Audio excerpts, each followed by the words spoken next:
ہم اپنی اولاد سے مخلص ہوتے ہیں، ہمارا اپنی اولاد کے معاملے میں رویہ بڑا خوبصورت، اور ہمارا دل اپنے بچوں کے بارے میں بڑا صاف ہوتا ہے۔ ہم چاہتے ہیں کہ ہماری اولاد شجر سایہ دار بنے، دنیا میں وقار حاصل کرے، روزی بھی اللہ تبارک و تعالی شان والی عطا فرمائے، اللہ انہیں ہر لحاظ سے نواز دے۔ تو قرآن مجید ہمیں تربیت دیتا ہے، قرآن مجید ہمارے ذہنوں کی ذہن سازی فرماتا ہے کہ پھر تم اس طرح اپنے بچوں کو ڈھالو، اس انداز میں اپنی اولادوں کی تربیت کرو۔ اللہ تبارک و تعالی نے ارشاد فرمایا وَإِذْ قَالَ لُقْمَانُ لِابْنِهِ، جب حضرت لقمان نے اپنے بیٹے سے کہا وَهُوَ يَعِظُهُ، اور وہ اپنے بیٹے کو نصیحت کر رہے تھے، سب سے پہلے انداز کیا اختیار فرمایا، یا بنیا، اے میرے بیٹے۔ لفظوں میں حسن دیکھیے، اے میرے۔ ہمیں جب اپنی اولاد سے ناراضگی ہوتی ہے تو ہم ایک خطبہ پڑھتے ہیں، اس خطبے میں اپنی نیکیاں اور اولاد کی نالائکیاں گنواتے ہیں، سمجھانے کا انداز اختیار نہیں کرتے جاہو جلال میں۔ اور بعض اوقات معاذ اللہ تعالیٰ کچھ ایسے بھی لوگ ہوتے ہیں جو گالی بھی دیتے ہیں، سخت سست بھی کہتے ہیں، لفظوں کی حرمت کا پاس نہیں کرتے، اور وہ خطبہ وہ آدھے گھنٹے کا ہو، 25 منٹ کا ہو، وہ دے کے ہم نکل جاتے ہیں، ہم نے بڑا ستایا ہے تم نے۔ لیکن ہم کسی موقع پر بھی اس پھول کو جڑی بوٹی سے علیحدہ کرنے کی کوشش نہیں کرتے۔ ہم جو انداز ہونا چاہیے وہ انداز ہم اختیار۔ کب ایسا ہوا ہے کہ ہم نے بچے کو بلایا ہو، اس کو اپنی شفقت کی چادر کے نیچے بٹھایا ہو، پھر اس کو ہم نے نصیحت کی ہو؟ اور اگر ہم کبھی نصیحت کرتے بھی ہیں تو وہ دنیا داری کی نصیحت ہے، وہ مال دولت جمع کرنے کی نصیحت ہے، وہ زمانے میں اونچا مقام پانے کی نصیحت ہے۔ حضرت لقمان اپنے بیٹے کو نصیحت کرتے ہیں تو کہتے ہیں یا بنیا، او میرے بیٹے کا لفظ حسین جملہ۔ اللہ کے رسول صلی اللہ علیہ وسلم نے فرمایا اکریموا اولادکم، اپنی اولاد کی عزت کیا کرو۔ اپنی اولاد کی، ذرا بول کے بتائیے گا، اولاد کی، کس کی؟ کون عزت کرے؟ ماں باپ کس کی عزت کریں؟ بیٹا جی کہہ کے پکارو، میرا بیٹا کہہ کے پکارو، ان کو وقار دو، ان کو عزت دو۔ اولاد کے لیے تو خیر اصول ہے کہ اولاد عزت کرے گی، اس کے لیے تو کہہ دیا کہ ماں باپ جنت بھی ہیں، تیری دوزخ بھی ہیں، لیکن ماں باپ کو بھی حکم ہے کہ بچوں کے لیے اعزاز کے جملے استعمال کرے۔ ہمہ وقت کا ڈانٹنا، ہمہ وقت کی تلخی یہ مناسب نہیں ہے، ان کے لیے عزت کے جملے استعمال کرے۔ یا بنیا، اے میرے بیٹے، پہلا درس کیا دیا؟ فرمایا لا تشرک باللہ، بیٹے اللہ کے ساتھ شرک نہ کرنا۔ کیوں؟ ان الشرک لظلم عظیم، بے شک شرک بہت بڑا ظلم ہے۔ سب سے پہلی نصیحت اپنی ذات کے لیے نہیں کی۔ ہم ساری زندگی جب بھی لیکچر دیتے ہیں یہی کہتے ہیں، ساری زندگی یہی کہتے رہتے ہیں، میں نے سال گوا دیے، میں نے کاروبار کیے، میں نے دنیا چھوڑی، میں نے پردیس کاٹا تیرے بنگلے کے لیے، تیرے مکان کے لیے، تیری فلاں چیز کے لیے۔ کبھی یہ بھی تو بتائے نا کہ کوئی باپ اٹھ کے کہے کہ میں نے بڑا وقت دیا ہے تجھے اللہ سے جوڑنے کے لیے، تجھے رسول پاک کا غلام بنانے کے لیے، میں نے کئی دہائیاں بتا دی تجھے نبی پاک صلی اللہ علیہ وسلم کی غلامی سکھانے کے لیے۔ اس پر بھی تو کبھی کو باپ اپنی اولاد کو احساس دلائے۔ سب سے پہلی بات یہ کی کہ بیٹا شرک نہ کرنا، اللہ کے ساتھ کسی کو شریک نہ ٹھہرانا، اس سے بچنا۔ آگے اگلا جو حضرت لقمان کا فرمان ہے وہ آیت نمبر 16 کے اندر ہے۔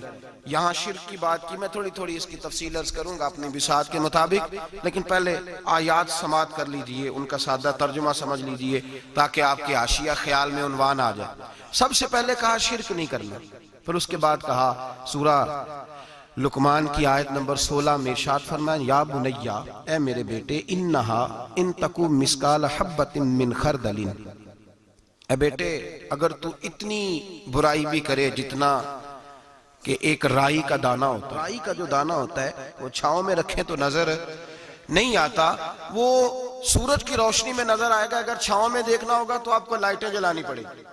تو حضرت لقمان اپنے بیٹے کو نصیحت کرتے ہیں، کہتے بیٹے اگر تو رائی کے دانے کے برابر بھی گناہ کرے اور پھر وہ گناہ اس طرح ہو فَتَكُنْ فِي صَخْرَةٍ أَوْ فِي السَّمَاوَاتِ أَوْ فِي الْأَرْضِ، چاہے رائی کے دانے کے برابر گناہ ہو اور پہاڑ میں چھپا ہو یا زمین اور آسمان میں چھپا ہو، تو کیا ہوگا؟ اپنے بیٹے کو سمجھا رہے ہیں، کہتے ہیں یاتی بِهَا اللہ، اللہ پھر بھی اس کو نکال کے لے آئے گا۔ تو یہ نہ کہنا کہ میں کوئی پاپی ہوں، میں نے کوئی بینک لوٹے ہوئے ہیں، میں نے کوئی قتل کیے ہوئے ہیں؟ فرمایا رائی کے دانے کے برابر بھی، اپنے بیٹے کو کہہ ہے رائی کے دانے کے برابر بھی اگر تو نے گناہ کیا تو اللہ اسے بھی لائے گا، اور رائی کے دانے کے برابر ہو پھر چٹان میں چھپا ہو یا زمین و آسمان میں چھپا ہو، اللہ پھر بھی اسے نکال کے لے آئے گا، اس لیے کہ ان اللہ لطیف خبیر، بے شک اللہ باریک باتوں کا جاننے والا ہے۔ فَمَنْ يَعْمَلْ مِثْقَالَ ذَرَّةٍ خَيْرًا يَرَهُ وَمَنْ يَعْمَلْ مِثْقَالَ ذَرَّةٍ شَرًّا يَرَهُ، اگر تو ذرے کے برابر نیکی کرے گا تو اللہ تجھے اس کا اجر عطا فرمائے گا، اور اگر تو ذرے کے برابر گناہ کرے گا تو اللہ قیامت میں وہ بھی تیری آنکھوں کے سامنے لائے گا، اس کا بھی حساب ہوگا۔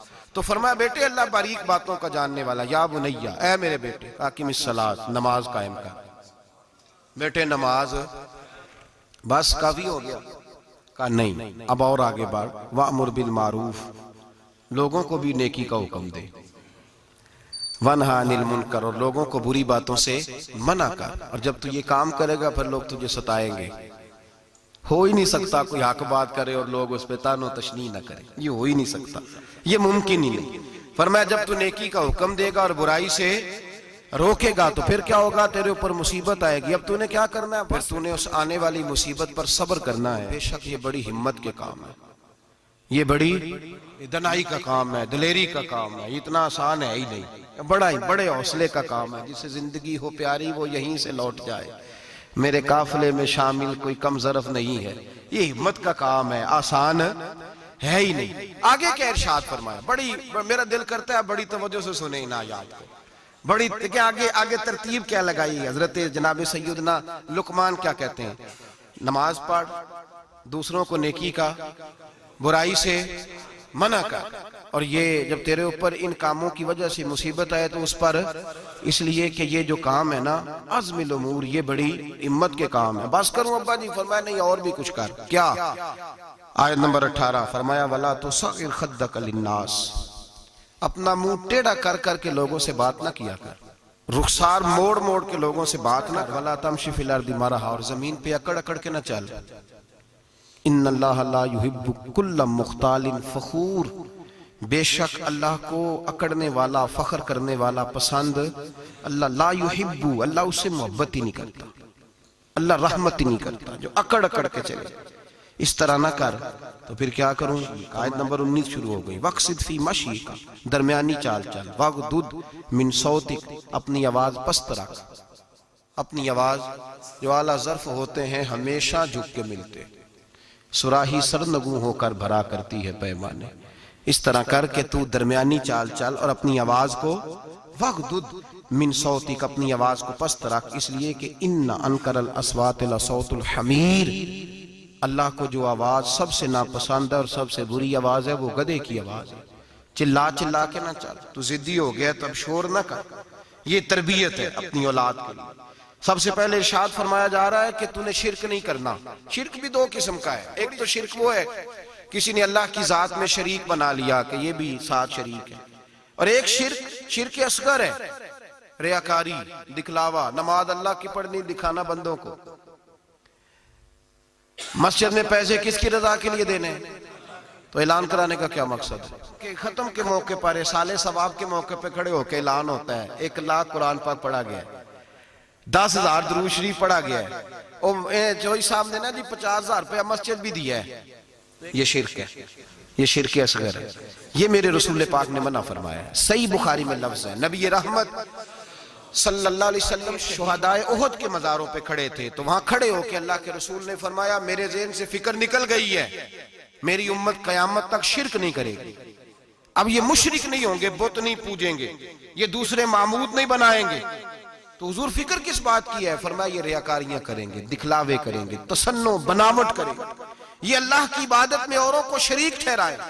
میرے دوستو یاد رکھو، سب سے پہلا حکم حضرت لقمان اپنے بچے کو دے رہے ہیں اور بتا یہ رہے ہیں کہ بیٹے اللہ والا بن جا، بیٹے اللہ سے جڑ جا، شرک نہ کرنا، شرک بہت بڑا ظلم ہے۔ میرے بھائی سب نے مفسرین نے اپنی اپنی بات لکھی، میرے استاذ گرامی یہاں فرمایا کرتے تھے، بھائی اگر تو دنیا میں اپنے بیٹے کو دھوپ میں بیٹھا دیکھے تو تیرا دل پھٹ جاتا ہے، یہ دھوپ میں کیوں بیٹھا ہے؟ اس کو شرک سے بچا، شرک اکبر سے بھی بچا، اصغر سے بھی بچا، خفی اور جلی دونوں قسم کے شرک سے بچا۔ دنیا میں تیرا بیٹا دھوپ میں ہو تجھ سے برداشت نہیں ہوتا، بتا اگر تیرا بیٹا جہنم میں گیا تو تجھے کیسے برداشت ہوگا؟ آگ میں جلتا ہوا تجھے، اسے اللہ سے جوڑ دے، اسے رسول اللہ صلی اللہ علیہ وسلم کا غلام بنا دے۔ میرے نبی کریم سید عالم صلی اللہ علیہ وسلم نے فرمایا جب تیرا بیٹا 7 سال کا ہو جائے تو اسے مسجد لے کے جا، 3 سال تک لے کے جا مسجد، 10 سال کا نماز نہ پڑھے تو سزا دے، 3 سال تک خود اپنے ہاتھوں سے ٹریننگ دے، اسے مسجد لے جا، آداب مسجد بتا، اسے نماز سکھا، تو خود لے کر کے جا، بھیجنے کا نہیں کہا۔ فرمایا جب بچہ 7 سال کا ہو جائے تو اسے مسجد، بڑی محنت کرتے ہیں ہم بیٹے کو بنگلہ دینے کے لیے، بینک بیلنس دینے کے لیے، دن رات ایک کر دیتے ہیں، خدا را اسے نمازی بنانے کی بھی محنت کرو۔